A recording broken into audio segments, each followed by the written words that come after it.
I mean, I've seen films of hers, and I think Pankaj is here, so I can say that Chalbaz, Chandni, Lamhe, there's so many of them. Mr. India, Khuda Gawah. I think these were the films that I've seen multiple times, but there are films that she's even, her performance in Sadma, even her performance in a film that maybe no one may have seen, but I've seen multiple times, a film called Tofa. Like, she's just outstanding in so many of these movies. I loved her in English Winglish. I think it will be always considered one of her finest performances. She's just incredible, even when films are not incredible. She was always incredible. But if I can't just zero in on one, when you're a fan of this level, then it's very tough to just point out that one film, because, you know, it's been an experience for you watching every film. Well, I think it's almost like a great actor exercises his or her immediate instinct, and a good director understands the importance of that decision, you know, and doesn't come in the way of it. I think sometimes when you are a solid filmmaker, you also very set in the way of your narrative.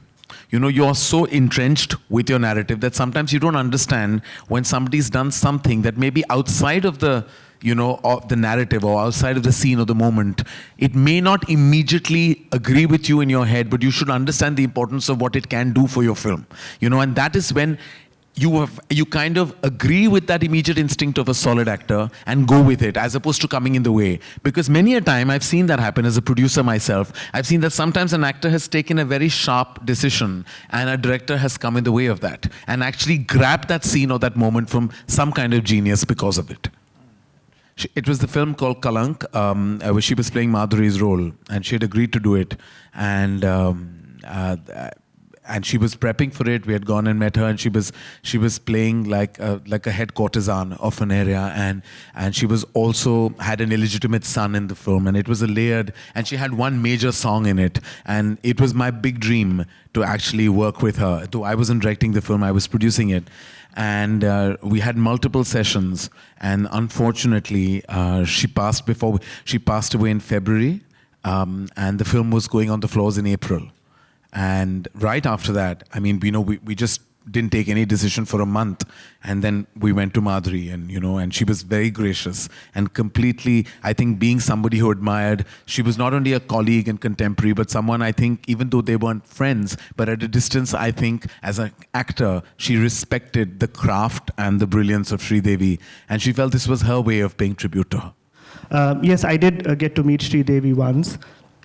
I was fortunate. This happened in 2012. When she came to Delhi. I was a Delhiite till 2017. That's when I shifted to Bombay.